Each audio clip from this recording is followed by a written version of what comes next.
본문은 누가복음 17장 20절로 21절 말씀. 누가복음 17장 20절로 21절 말씀 함께 읽겠습니다. 바리새인들이 하나님의 나라가 어느 때에 임하나이까 묻거늘 예수께서 대답하여 이르시되 하나님의 나라는 볼 수 있게 임하는 것이 아니요 또 여기 있다 저기 있다 하고도 못하리니 하나님의 나라는 너희 안에 있느니라. 아멘. 주님 감사합니다. 주께서 우리에게 주신 은혜, 주께서 우리에게 주신 생명, 또 감사하여 우리의 정성과 우리의 마음을 모두 주님 앞에 드립니다.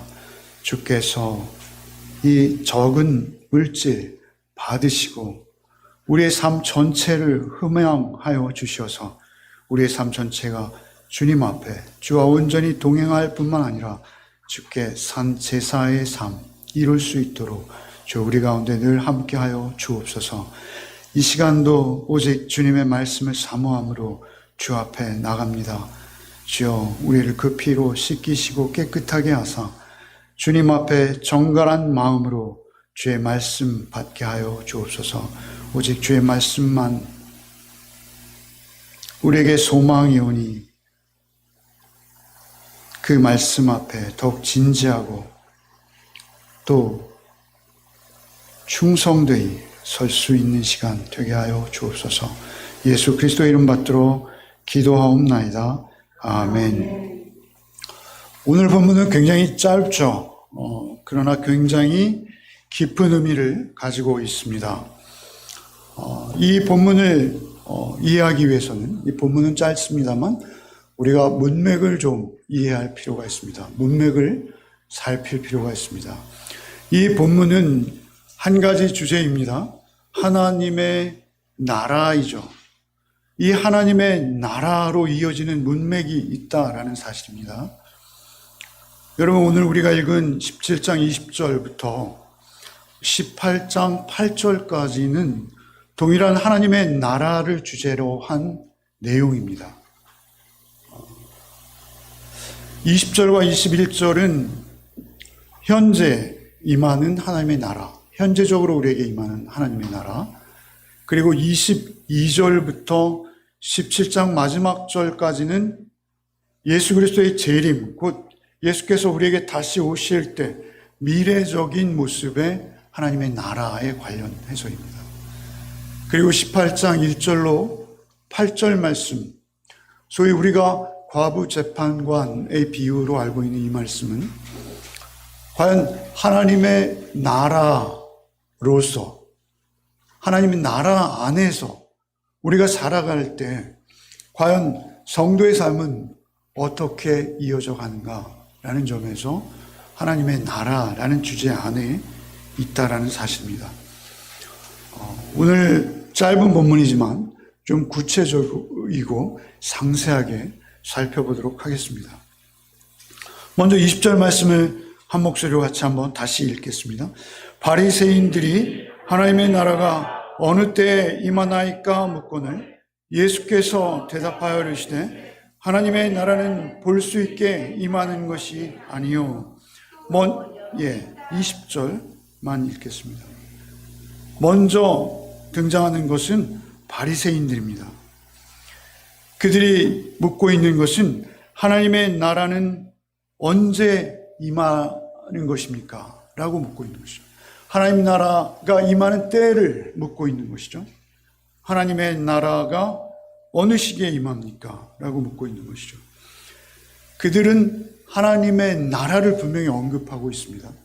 하나님의 나라를 그들도 하나님께서 통치하시는 나라로 여기고 있어요.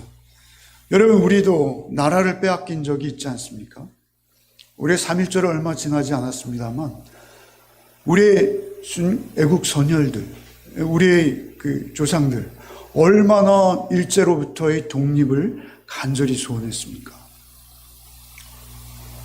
그런데 사실 바리새인들은 우리의 애국 선조들이 소망했던 그러한 일제로부터의 독립과는 비교할 수도 없이 더욱 간절히 유대 나라의 이스라엘의 독립을 원하고 있었습니다.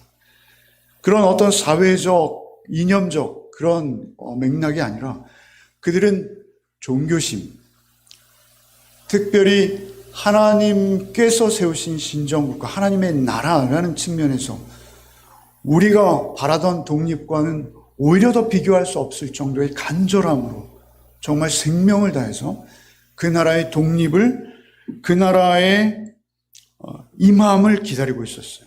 바리새인들이 하나님 나라가 어느 때 임합니까? 라고 묻고 있습니다. 간절함입니다. 그냥 묻는 것이 아닙니다. 여러분, 그런데 그들이 이렇게 묻게 된 이유는 말이죠. 예수께서 먼저 하나님의 나라에 대해서 자주 언급하셨다라는 사실입니다. 여러분 보시면 누가복음 9장 27절로 누가복음 9장 27절 말씀에 너희가 죽기 전에 하나님 나라를 볼 자들도 있느니라. 누가복음 10장 9절 말씀에도 누가복음 안에서만도 이렇게 많이 기록되고 있어요.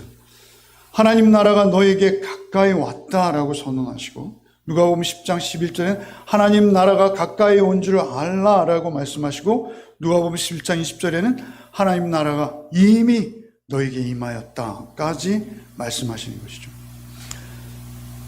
그렇게 자주 하나님 나라의 언급과 하나님 나라가 이미 임한 것으로 선언하시고 선포하시는 주님의 말씀을 모르지 않았던 바리새인들은 하나님 나라가 회복될 조짐이 어디에도 보이지 않는데 도대체 언제쯤이나 하나님 나라가 임한다는 말입니까? 라고 답답함으로 예수께 여쭙고 있다라는 것입니다. 그렇게 하나님 나라 언제쯤 임합니까? 라고 간절히 묻는 그들에게 예수께서는 동문서답 같은 대답을 하시죠. 그들이 때와 시기를 묻고 있는데 그들에게 언제 임할 것을 말씀해 주시는 것이 아니라 주님께서는 이렇게 대답하신 거예요. 하나님 나라는 볼 수 있게 임하는 것이 아니다. 하나님 나라는 너희들의 눈에 띄도록 그렇게 임하는 것이 아니다. 눈에 안 보인다. 이렇게 말씀하십니다. 여기서 본다라는 헬라어의 단어적 의미는 관찰한다 이런 의미예요. 관찰. 그래서 굉장히 그때 당시에 별을 보는 사람들, 별을 관찰하는 점술가들, 내지는 짐승의 내장을 보고 시대를 읽어내는 사람들, 뭐 이런 사람들에게 자주 쓰이는 그러한 단어였습니다. 그러니까 하나님 나라는 볼 수 있게 임하는 것이 아니다라고 말씀하실 때 이 본다라는 것은 그들이 기대하는 어떤 정치적인 그리고 군사적인 그러한 움직임이나 그러한 현상으로 그들의 눈에 띄도록 하나님 나라가 임하지 않을 것이다 라는 의미가 되는 것이죠. 그리고 덧붙이신 것이 21절입니다. 21절도 한번 읽겠습니다. 또 여기 있다 저기 있다고도 못하리니 하나님의 나라는 너희 안에 있느니라. 하나님 나라는 볼 수 있게 임하는 것이 아닐 뿐만 아니라 볼 수 없을 뿐만 아니라 장소에도 구애받지 않는다는 것입니다. 여기 저기 그런 어떤 특정한 지역에 국한되어서 하나님의 나라가 세워지는 것이 아니다라고 말씀하십니다. 때도 상관없고 그리고 장소도 관계없다는 것입니다. 하나님의 나라는 오직 너희 안에 있다 이렇게 말씀하십니다. 여러분 굉장히 중요한 말씀입니다.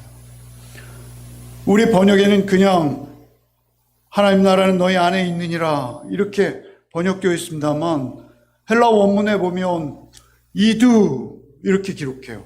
이두, 가르, 헤, 바실레이아 이렇게 기록하는데 이두라는 것은 보라라는 감탄사입니다. 그러니까 그냥 말씀하시는 것이 아니라 보라, 가르, 무엇 때문이다. 볼 수 없다는 것이죠. 그런데 그 이유는 하나님의 나라는 너희 안에 있기에, 너희 안에 있기 때문이다. 이두, 가르, 헤, 바실레이아 이렇게 말씀하시는데요. 특별히 바실레이아라는 이 단어도 여러분에게 여러 번 설명드렸어요.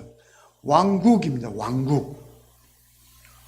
그러면 어느 이단이 이 단어로 자신들의 교회를 일컫는 단어가 되어버렸어요. 그런데 이 왕국이라는 말의 의미는 굉장히 중요합니다. 그리고 이 왕국이라는 말의 의미에서 중요한 단어는 무엇이냐면 왕입니다. 왕. 절대 군주, 왕에 의해서 통치되어지고 다스려지는 그런 나라를 일컫는 단어인 것이죠. 그 하나님의 나라 왕국은 너희 안에 있다라고 말씀하세요. 그런데 제가 많은 주석들을 읽고 또 많은 학자들의 이 내용풀이를 보는데요. 요즘 굉장히 논쟁이 뜨거운 이 본문에 관해서 논쟁이 뜨거운 한 주제가 있습니다. 그것은 무엇이냐면 안에라는 이 단어입니다. 안에. 하나님 나라는 너희 안에 있느니라 라고 할 때 이 안에라는 단어를 우리의 심령 안에로 해석할 것인가, 아니면 바리새인들이 모여 있는 그 사람들 중에 서 있는 예수 그리스도 자신을 말하는가를 놓고 논쟁하고 있습니다. 여러분의 별로 중요한 대수롭지 않은 일로 여겨질 수 있겠으나 사실 이 의미가 굉장히 이 해석에 따라 달라질 수 있습니다. 심지어는 영어 성경에도 이 안에라는 단어가 달리 해석되고 있어요. within이라는 단어로 번역된 영어 성경이 있는가 하면 among이라는 단어로 번역된 영어 성경이 있습니다. 이것은 해석의 뉘앙스가 다른 거예요. 그래서 within이라고 하면 우리 안에, 우리 심령 안에라는 의미로 우리 해석될 수도 있는 것이고, among이라고 하면 그냥 셋 이상의 사람들 숫자 가운데 서 계신 예수 그리스도 자신만을 일컫는 그러한 의미로도 축소될 수 있는 것이죠. 그래서 많은 주석들, 특히 요즘 새로 발간되는 주석들, 새로 나오는 현대 주석에는 이 안에를 어몽으로 보는 견해가 더 인기 있습니다. 그래서 예수 그리스도 그분께서 지금 바리새인들 안에 서서 그들과 대화하고 계신 고로 예수 그리스도와 함께 하나님의 나라가 임했다. 라는 해석으로 그냥 간단하게 해석하는 경향이 있어요. 저는 이 현대신학의 해석에 저는 못마땅합니다. 좀 자유주의적인 색채마저 깃들어 있습니다. 여러분, 이 안에는 제가 동의하기는 우리의 각자의 심령 안에라는 전통적인 해석에 훨씬 더 중요한 의미가 있다는 것이죠. 성경 전체의 맥락에서 여러분, 예수 그리스도와 또 예수 그리스도께서 우리에게 오셔서 그분이 왕 되시어서 바실레야 건설하는 하나님의 예수 그리스도의 왕국, 이것이 성경 전체의 주제인 것이죠. 특별히 그 주제 가운데서 예수께서는 지금 이 말씀을 하실 때 어떤 의미의 무게를 두느냐라는 점입니다. 여러분, 그래서 현대신학자들은 많이 이야기하기를 바리새인들 중에서 이야기하는데, 만약에 이 의미가 그들의 심령 중에 예수 그리스도께서 임하셨다라고 말씀하신다면 이 문장은 성립되지 않는다는 거예요. 왜냐하면 바리새인들은 예수를 받아들이지도 않을 뿐만 아니라 예수를 인정하지도 않고 오히려 예수를 십자가에 못 박아 죽일 사람들인데 어떻게 그들 안에 하나님의 나라가 임할 수 있겠느냐라는 강한 부정의 의미를 그들은 자꾸 주장하는 것이죠. 그러나 우리에게 가장 중요한 것은 예수님의 의도입니다. 예수님께서 이 전후 문맥 가운데 예수님께서 강조하시고자 하는 그 의도가 무엇이냐라는 것이죠. 여러분, 오늘 20절에서는 바리새인들과 나누는 대화입니다만 22절에 가면 바로 누가 등장하죠? 제자들이 등장하고 있습니다. 그리고 이것은 현장의 분위기로 봐서 바리새인들도 있고 그리고 제자들도 있어요. 그렇게 해석할 수도 있습니다. 바리새인과 제자들이 섞여 있고요. 그리고 한 주제를 가지고 계속 이 말씀은 이어져 가고 있다라는 것입니다. 그런 점에서 그들의 주장도 일리는 있으나 오히려 우리의 심령에 임하셔서 하나님의 영적인 통치로 이루실 하나님의 나라를 강조하시는 것이 맞다라는 것입니다. 우리의 눈에 보이는 것이 아니라는 것이죠. 그 나라는 우리의 눈에 보이지 않는다는 것입니다. 여러분, 그런데 우리 본문 21절 밑으로 조금 내려가면 24절에 번개가 하늘 아래 이쪽에서 번쩍이어 하늘 아래 저쪽까지 비친 같이 인자도 자기 날에 그러하리라, 이렇게 말씀하세요.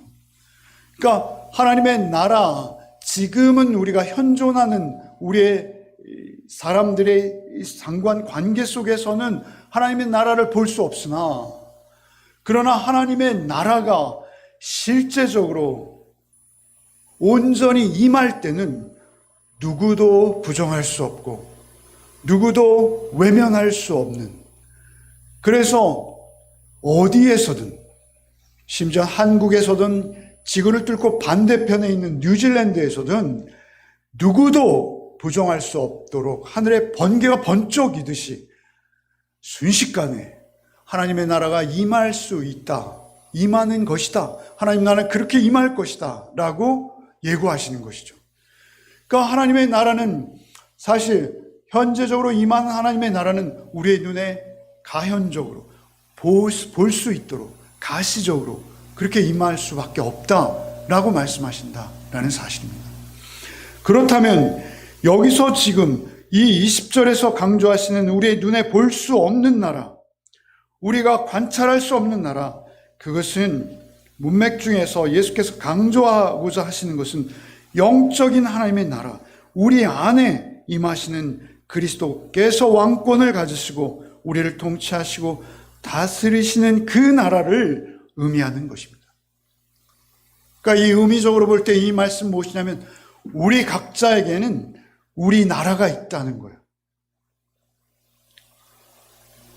우리가 중요하게 여기고 우리의 삶의 기준에 따라서 살아가는 우리의 세계가 따로 있다는 거예요.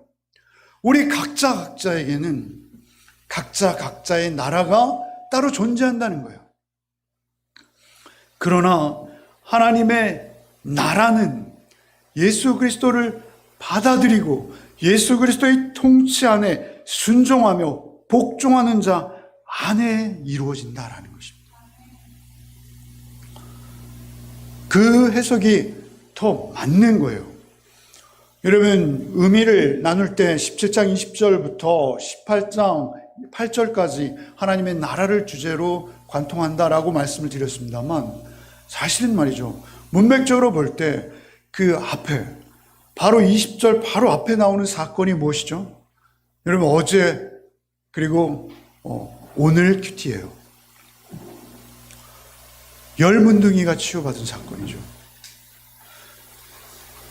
그러니까 우리가 생각하는, 바리새인들이 생각하는 나라는 이스라엘이 새롭게 주권을 회복해서 새롭게 건국하는, 로마의 지배로부터 벗어나 건국하는 것이 그들이 바라는, 기대하는 나라죠. 외형적이에요. 그런데 예수께서 말씀하시는 나라는 내면적인 거예요. 우리 영적인 거예요. 그래서 이 열문둥이에 비해도 사실은 이 문맥이 흐르고 있습니다. 이 바리새인들이 그 열문둥이의 사건을 염두에 두고 이러한 질문을 하는 것인지는 모르겠으나, 여러분, 제가 추수감사절에 주로 많이 본문으로 삼았던 이 설교, 열문둥이가 하나님 앞에, 주님 앞에 치유를 받습니다. 그런데 그 치유받은 열문둥이 중에 한 명만 구원을 선포받습니다. 나머지 9명은 문둥병에서는 외형적으로 치유를 받았으나 고름이 흐르고 손발이 떨어져 나가고 이런 지독한 저주의 병, 부부관계도 자녀관계도 가족관계도 그리고 이웃들과의 관계도 모두 단절되어진 채 홀로 고립되어서 자기만의 세계에 갇혀서 죽을 수밖에 없는 병이 문둥병입니다. 그런데 그 문둥병으로부터 10명이 치유를 받았어요. 그런데 그 중에 한 명만 구원을 선포받죠. 그것은 무엇이냐면 우리의 외형적인 문둥병의 치유가 중요한 것이 아니라는 것입니다. 그것도 역시 예수 그리스도를 만나고 예수 그리스도의 인격 안에서 거듭남으로 이루어지는, 그 안에 이루어지는 하나님 나라를 말하는 거예요. 여러분, 열문둥이가 예수께서 지나가자 저 건너편에서 이렇게 외쳐, 우리를 불쌍히 여기소서, 우리를 불쌍히 여기소서. 그래서 예수께서 한 말씀만 하세요. 제사장에 가서 너희 몸을 보이라. 문둥병이 나을지어다 이렇게 하지 않으시고 제사장에게 가서 너희 몸을 보일지어다. 그래서 그들은 제사장을 향해서 가기 시작했어요. 제사장을 향해서 가기 시작하는데 자기 몸에 문둥병이 낫는 것을 경험하는 거예요. 여러분, 우리의 몸은 문둥병에 걸려 있다면, 우리의 몸이 문둥병에 걸려 있다면 얼마나 심각합니까? 그런데 그들이 제사장에 보이라라는 주님의 말씀에 순종하여 가고 있을 때 고름이 막 마르는 거예요. 그리고 그 상처가 아기 살처럼 되는 거예요. 그렇게 회복되어질 때 그들은 너무나 놀랐고, 그리고 제사장에 가서 자신들이 문둥병에서 치유받았다는 것을 증거받고, 그리고 자신들의 가족들에게 돌아갔겠죠, 바로. 그죠? 율법에 의해서 정결하다라는 심판을 받은 거예요, 제사장에게. 외형적인 거예요, 사실. 그러나 그 9명의 유대인들이 그랬을지라도 단 한 명의 사마리아인, 그 이방인은 자신의 몸이 나오는 것을 잊고 제사장에게 가던 길을 멈추고 돌아서서 예수께 오는 것이죠. 예수께 왜 옵니까? 감사하기 위해서. 그러나 사실은 감사하는 것이 중요한 것이 아니에요. 그는 자신이 문둥병으로부터 자유함을 얻어서 그렇게 가족의 품에 다시 돌아갈 수 있게 되어진 그 외형도 중요하지만, 그거보다도 자신의 문둥병을 치유하신 예수가 누구이신지, 그 예수가 나를 깨끗하게 하시는 분, 예수가 나를 나의 가족과 나의 아내와 나의 이웃들에게 다시 이제 사랑의 관계로 회복될 수 있도록 나에게 은혜를 베푸신 분이라는 것을 알고, 이제는 그 영적 더러움에서 자신이 씻김받은 것을 알게 된 것 아닐까요? 여러분, 17절부터 19절, 오늘 본문이 20절인데요. 오늘 본문 20절 바로 앞에 17절부터 19절을 같이 한 번만 읽겠습니다. 읽어보겠습니다. 예수께서 대답하여 이르시되 10사람이 다 깨끗함을 받지 아니하였느냐? 그 9은 어디 있느냐? 이방인 외에는 하나님께 영광을 돌리러 돌아온 자가 없느냐 하시고 그에게 이르시되 일어나 가라, 내 믿음이 너를 구원하였느니라 하시더라. 그러니까 이것은 예수께서 나를 구원하시는 분, 예수께서 나를 깨끗이 하시는 분, 예수께 영광 돌리는 것이 이제 나의 남은 생이구나, 나는 것을 깨달은 자, 그에게 예수께서는 내 믿음이 너를 구원하였느니라. 믿음이에요, 중요한 것은. 믿음은 무엇입니까? 예수가 나의 구원주, 예수만이 나를 깨끗하게 정결하게 하시는, 문둥병은 좀 특별한 병입니다.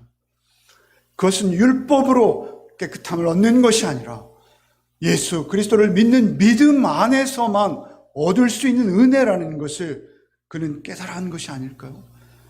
사실은 이런 문맥 속에서 우리는 성경을 좀 볼 필요가 있다는 것이죠. 만약에 말이죠, 여기서 바리새인들이 하나님의 나라는 내일쯤 임할 거야, 너희들 로마로부터 독립될 거야, 그렇게 예수께서 선언하셨고, 만약입니다. 만약. 성경이 아니에요. 그래서 그들이 정말 독립을 얻었어요. 외형적으로 얻은 거예요. 그래서 그들이 이제는 로마의 식민 지배하에 신음하는 식민지민이 아니라 이제는 이스라엘이란 유다 나라의 여권을 가지게 되었어요. 그래서 이제 어디서든지 자주 독립국가의 시민으로 인정받게 되어지고 세계를 마음대로 떳떳이 자랑스럽게 여행할 수 있게 되었어요. 그러나 그것이 무슨 상관입니까? 그것으로 그들의 구원과 무슨 상관이 있다는 거예요. 이 나라의 정치 제도가 어찌 되어지든지 누가 이 나라의 정권을 차지하든지 우리에게 그것이 문제가 아니라는 것입니다. 우리에게 문제는 나의 문제인 거예요.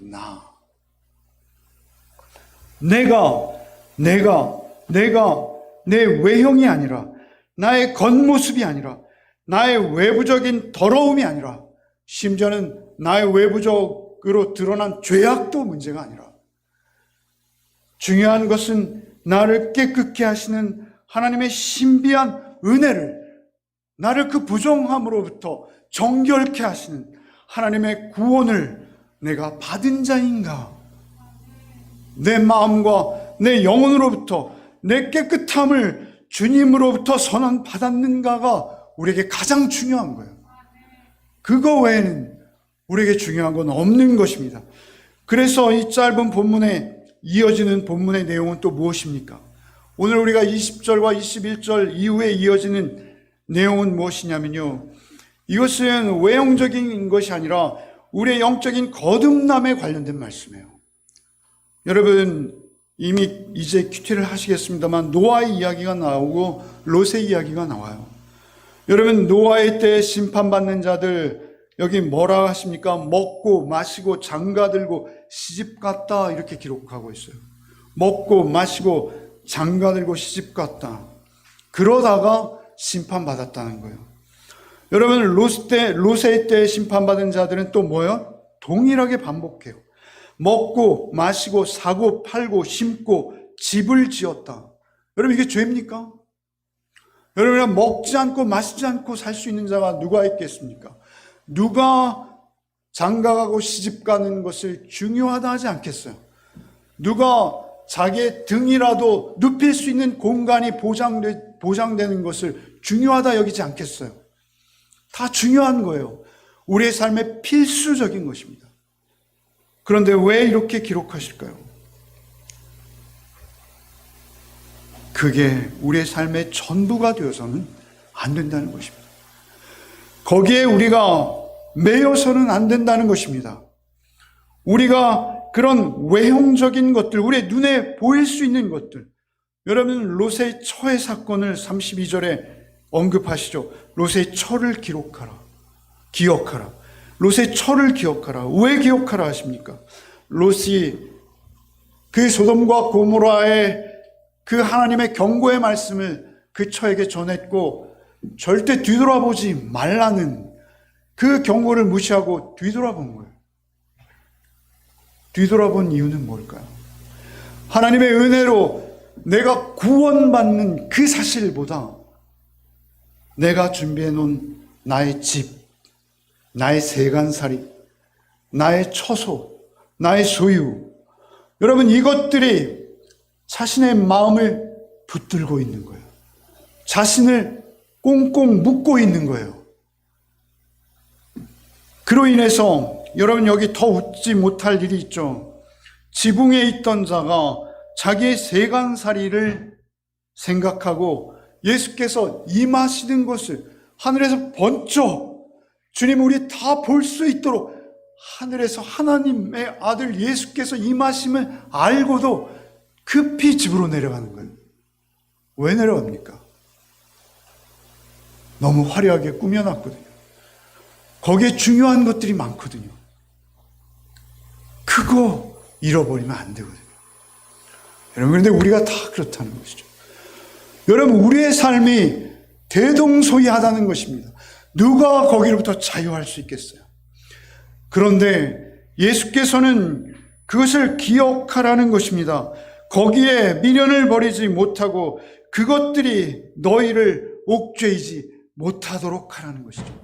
여러분, 롯의 이야기와 노아의 이야기가 이어지는데 중간에 뜬금없이 33절이 등장합니다.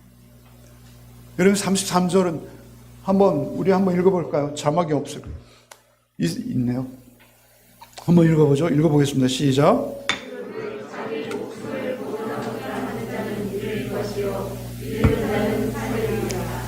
전후 문맥과 비교해보면 사실 잘 이해가 안 가는 말씀이셨을 수도 있어요. 그러나 지금은 이해가 갔을 줄 믿습니다. 여러분, 이런 거예요. 거듭남을 말씀하시는 거예요. 그러니까 하나님의 나라는 누가 하나님 나라의 시민권자인가? 하나님의 나라에서 살아가는 자들은 과연 어떤 자들인가? 자기 목숨을 보존하고자 하는 자는 잃을 것이요, 자기 목숨을 잃는 자는 살리라. 이 말씀이 왜 여기에 있는 거예요? 자기 생명을 세상 것으로 여겼던 자, 자기 생명을 세상 것과 연결해서 세상 것에 꽁꽁 묶어놓은 자, 그거는 세상 것이라는 것이죠. 자기의 생명도 세상의 것인 거예요. 그 타락하고 부패한 옛사람을 죽이지 않고는 하늘의 시민으로, 하나님의 백성으로 절대 살지 못한다라고 말씀하십니다. 너를 부인하고 너의 십자가를 지고 그 옛사람을 벗어버리고 새 삶을 살라라는 것이 여기에도 동일하게 등장하는 것입니다. 갈라디아 2장 20절과 동일한 거예요. 같이 읽어봅시다. 내가 그리스도와 함께 십자가에 못 박혔나니 그런즉 이제는 내가 사는 것이 아니요 오직 내 안에 그리스도께서 사시는 것이라. 이제 내가 육체 가운데 사는 것은 나를 사랑하사 나를 위하여 자기 자신을 버리신 하나님의 아들을 믿는 믿음 안에서 사는 것이라. 이제는 세상이 아니라 날 구원하신 주님을 향한 믿음, 그 믿음만이 나를 살게 하였다 라고 고백하는 것이죠. 그 믿음이 우리에게 생명인 것입니다. 그것이 거듭남이에요. 여러분, 거듭남 우리가 너무나 잘 알고 있습니다. 그러나 거듭남은 어느 한순간에 경험하고 끝, 그런 게 아닙니다. 거듭남은, 우리가 거듭났다는 것은 우리의 가치관과 우리의 세계관, 우리의 모든 가치 기준이 뒤바뀐 것입니다. 그래서 이제는 우리의 삶의 모든 선택과 판단이 하나님 나라의 기준 안에서 일어나야 된다는 것이죠. 그렇게 여기서 천국을 사는 자가 하나님의 천국까지 갈 수 있다는 거예요. 여러분, 요한복음 3장 3절 이하의 거듭남을 가장 잘 설명하고 있습니다. 여러분, 한번 읽어보겠습니다. 예수께서 대답하여 이르시되 진실로 진실로 내게 이르노니 사람이 거듭나지 아니하면 하나님 나라를 볼 수 없대요. 여러분, 오늘 본문과 동일한 말씀이에요. 4절 읽겠습니다. 니고데모가 이르되 사람이 늙으면 어떻게 날 수 있사옵나이까? 두 번째 모태에 들어갔다 날 수 있사옵나이까? 예수께서 대답하시되 진실로 진실로 내게 이르노니 사람이 물과 성령으로 나지 아니하면 하나님 나라에 들어갈 수 없느니라. 하나님 나라는 성령으로 거듭난 자, 예수의 영, 보혜사께서 너희 안에 지금 임재하시고 지금 너의 삶을 인도하고 계실 때 너의 지금 여기서의 삶이 하나님의 나라로 이어지고 천국으로 이어지는 유일한 길이다 라고 말씀하시는 것이죠. 여러분, 성령으로 세워져야 하는 것이죠. 성령 안에서 새로운 영의 임재로 구원 얻은 자로 예수께서만 왕 되심을 선언하며 살아가는 자, 예수가 왕이 되셔야 하는 것이죠. 골로새 1장 13절 한번 읽겠습니다. 바울 사도께서는 하나님의 나라를 어떻게 이해하셨는지 같이 한번 읽겠습니다.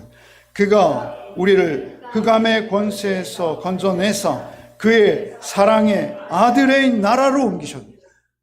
그 하나님의 나라는 그 사랑의 아들의 나라라고 말씀하셨어요. 그의 사랑의 아들께서 우리에게 찾아오시고 우리를 통치하시고 우리를 다스리고 우리를 인도하시는 그 상태, 그게 그 나라의 시민인 것입니다. 여러분, 이것은 바로 오늘 25절로 이루어지는 거예요. 여러분, 25절도 문맥 가운데 우리가 놓치기 쉬운 말씀이에요. 25절, 오늘 본문에 있는 21절 밑에 25절을 다 같이 함께 읽겠습니다. 그러나 그가 먼저 많은 고난을 받으며 이 세대에게 버림받아야 할지니. 그러나 먼저 많은 고난을 받으며 이 세대에게 버림받아야 할지니라. 여러분, 롯과 노아의 때 우리도 살고 있어요. 그러나 그 세상에 섞여 있으나 그 세상에서는 속하지 않은 자예요. 이 세대에게 버림받아야 할지니라. 이 세대는 주님을 거스르는 세대예요. 주님을 잡아서 십자가에 못 박는 세대입니다. 여러분, 이런 예화는 드리고 싶지 않습니다만 즉흥적으로 제가 드립니다. 이 세상 사람들은요, 무엇이 가치 기준입니까? 여러분, LH 사건이 요즘 우리 세간의 가장 큰 화두입니다. 여러분, LH 사건을 바라본 우리 시선은 어떻습니까? 두 분이나 돌아가셨어요. 왜 그랬습니까? 자기를 묶고 있는 그것이 그를 그 소유로 끌어당긴 것 뿐이에요. 여러분, LH가 지금 비난의 대상이 되어 있습니다만 사실 우리도 LH 아닙니까? 저는 그렇게 생각합니다. 제가 잘 아는 저의 1년 후배 아이가 LH의 지점장인가 그렇습니다. 제가 입 밖에 내지는 않았습니다만 늘 걔를 만나면 한번 물어봐야지. 도대체 어떻게 해야 되는 거야? 여러분, 이런 생각 안 가져보신 분 계십니까? 저 같은 거룩해 보이는, 아니 그렇게 아무도 인정해주지 않지만 목사조차도 그렇게 생각하고 있는데 오히려 세상의 비난의 화살이 그들에게 집중되고 있는 것은 나도 하고 싶은데 못한 거 아닙니까? 여러분, 우리에게 있어서 중요한 것은 그러나 그가 먼저 많은 고난을 받으며 이 세대에게 버림받아야 할지니라. 이 세대가 쫓아가는 그 삶 속에서 나는 이 세대를 거스르는 삶을 살아야 할 텐데 안 되는 거예요. 그러한 삶이 누구에게 가능해지는 것입니까? 그것은 내가 내 나라를 세우는 것이 아니라 내 안에 왕 되신 예수께서 오셔서 예수의 이 고난 받으시고 나를 정결하게 깨끗하게 하사 새 생명 주신 그분이 나의 왕이 되실 때만, 그때만 겨우 살아낼 수 있는 삶이라고 주께서 말씀하시는 거예요. 그 나라의 삶은 누가 살 수 있느냐? 그 나라의 삶은 오직 내가 너희 안에 왕 될 때만 살 수 있다. 여러분, 똑같은 맥락입니다. 18장 1절부터 8절까지 과부 재판관의 비유가 있죠. 여러분, 이거 정말 오해하면 안 돼요. 여러분, 이 말씀은 우리가 눈에 들어온 설교에 의하면 끈질기게 기도하면 하나님 다 들어주신다, 이런 식의 주제로 우리는 알고 있다는 것이죠. 그렇지 않습니다, 여러분. 18장 8절을 한번 읽어보시죠. 18장 8절 읽겠습니다. 내가 너에게 이르노니 속히 그 원한을 풀어주리라. 그러나 인자가 올 때 세상에서 믿음을 보겠느냐? 과부 재판관의 비유를 말씀하시고 내시는 결론이에요. 내가 너에게 이르노니 속히 그 원한을 풀어주리라. 누구의 원한이요?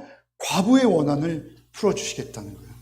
세상의 그 불의한 재판장, 그 세상의 그 철면피한 재판장도 과부가 끈질기게 찾아가서 요구하면 그 과부 귀찮아서라도 그 요구를 들어줄 터인데, 하물며 하늘 아버지께서 너의 요구를 거절하시겠느냐? 그런데 그 과부가 요구하는 내용이 뭐예요? 원수에 대한 원한이에요. 원수에 대한 원한은 무엇입니까? 예수 그리스도의 원수, 사단 마귀, 곧 세상이 지배하는 세상 속에서 그 세상의 실컷 괴롭힘을 당하고 있는 과부의 원한. 여러분, 여기서 과부는요, 예수를 왕으로 모신 자, 성도를 말하는 것입니다.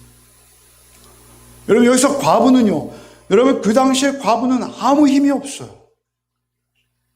재산도, 자신을 방어한 법률적인 최소한의 기본권도, 그 당시, 그 시대의 과부는요, 자신의 원통함을 어디 가면 하소연할 데가 없습니다. 여러분, 오늘 우리 그리스도인으로 내가 세상을 부인하고 나를 부인하고 십자가를 지고 예수 그리스도께서 인도하시는 그 좁은 문, 좁은 길의 삶을 살 때 여러분, 세상이 누가 여러분을 인정합니까? 여러분, 누가 여러분을 동정합니까? 여러분, 누가 그의 권익을 보호해 줍니까? 여러분, 과부랑 똑같은 거예요. 성도의 삶은, 그래서 구약에서는 하나님은 나는 고아와 과부의 아버지다, 이렇게 여러 곳에서 반복하시는 거예요. 여러분, 성도가 이 땅 가운데 삶을 살 때 그 많은 불의와 억울함을 당할 때, 여러분, 그럼에도 불구하고 하나님은 심판주이십니다. 하나님은 다시 오실 것입니다. 하나님 다시 오실 때 하나님은 결코 불의한 재판장이 되실 수 없는 가장 공의로우신 하나님이십니다 를 인정하며 하나님 앞에 자신을 끝없이 하소연할 수 있는 자, 그게 과부인 것이죠. 그래서 예수께서 이렇게 내가 너에게 이르노니 속히 그 원한을 풀어주리라. 그러나 인자가 올 때 세상에서 믿음을 보겠느냐? 세상에 아직도 나를 왕으로 모시고 그 고단한 과부의 삶을 살면서 나에게 하소연하기를 멈추지 않냐는 그 과부와 같은 자를 내가 만날 수 있겠느냐? 예수께서 이렇게 묻고 계신 것이죠. 여러분, 우리의 삶은 어디에 있습니까? 여러분, 이 믿음의 싸움을 우리가 계속하지 않으면 우리도 천국과는 상관없는 자일 수 있습니다. 여러분, 오늘 본문은 예수께서 그 천국으로 가는 길이 결코 간단치 않을 뿐만 아니라 그 길은 협착하여 찾는 자가 없다는 것을 우리에게 교훈하시는 것입니다. 여러분, 이 본문은 여러분, 우리가 다르게 가볍게 대할 수 있는 본문이 아니에요.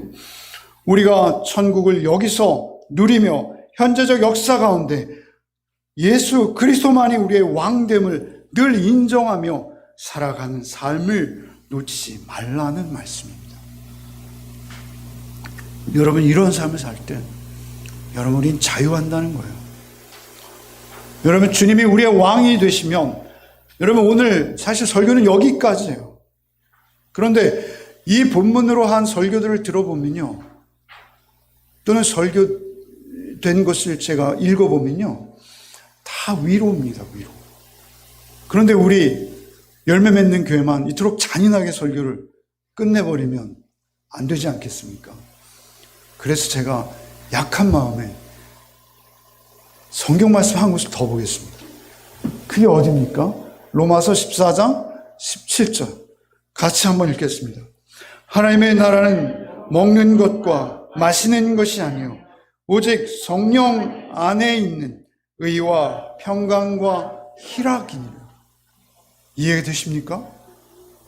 하나님의 나라는, 천국은 먹는 것과 마시는 것이 아니요 오직 성령, 예수의 영, 보혜사 영, 그 안에 있는 의와 평강과 희락이니라. 그러니까 예수가 우리의 왕이 될 때 우리가 의로울 수 있어요. 그럼 누가 의롭습니까? 이 땅에 어느 정치인이 의롭습니까? 이 땅에 어느 집권자가 의롭습니까? 이 땅에 어느 판사가, 이 땅에 어느 검사가 의롭습니까? 의로우신 분은 오직 하나님 한 분, 예수 그리스도 한 분이십니다. 그분이 우리 안에 계실 때, 그래서 내 뜻과 내 생각을 내려놓고 그분의 말씀 앞에 순종할 때 우리 안에 의의가 있습니다. 우리 안에 의의가 있어요. 그분 안에 세상의 것을 내려놓고 세상에 꼭 쥐고 있던 것을 여러분 놓을 때 평안이 있습니다. 평강이 있습니다. 의와 평강과 희락이 있다 하죠. 하나님 나라는. 여러분, 우리에게 어떤 기쁨이 있으십니까? 여러분, 조금 더 벌어서 기쁘십니까? 조금 더 높아져서 기쁘십니까? 그것이 여러분의 영원한 기쁨이리라 확신하십니까? 여러분, 우리의 기쁨은 오직 주님이 내 안에 충만히 거하셔서 그분의 은혜로 말미암아 내가 깨끗함을 입었고, 그 깨끗함을 입은 깨끗함으로 나의 아내와 나의 자녀와 나의 이웃들을 바라볼 수 있을 때 기쁩니다. 그때 평안이 있습니다. 그리고 그때 하나님의 의를 반영해내는 삶을 여러분이 살아갈 수 있다라고 로마서는 우리를 교훈하고 계십니다.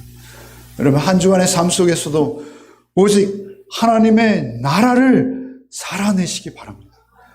하나님의 나라를 살아내기 위해서 내 안에 끝없이 나를 부인하고 예수를 인정해내는 또 한 주간의 삶으로 승리하는 여러분의 한 주가 되시기를 바랍니다. 주님, 우리는 세상에 살고 있습니다. 세상에 휩쓸려 떠내려갈 때가 얼마나 많은지요. 하나님, 오직 주께서 십자가로 이루신 주의 길을 따르기 원하오니 주여, 주님의 은혜 안에서 깨끗함을 입은 자답게 내 안에 나 죽고 오직 주님으로 살게 하여 주옵소서. 주님 안에, 주님 함께 살 때만 우리의 삶이 진정 자유하고 의와 평강과 기쁨을 맛볼 수 있으리라 알고 있사오니, 참으로 다윗이 그 온 힘을 다하여 인자와 진리의 인도하심을 소원했던 것처럼 그 인자, 그 사랑, 그 십자가의 사랑, 그 진리의 말씀을 따라 또 한 주를 살아내는 삶이 되게 하여 주옵소서. 예수 그리스도 이름 받들어 기도하옵나이다. 아멘.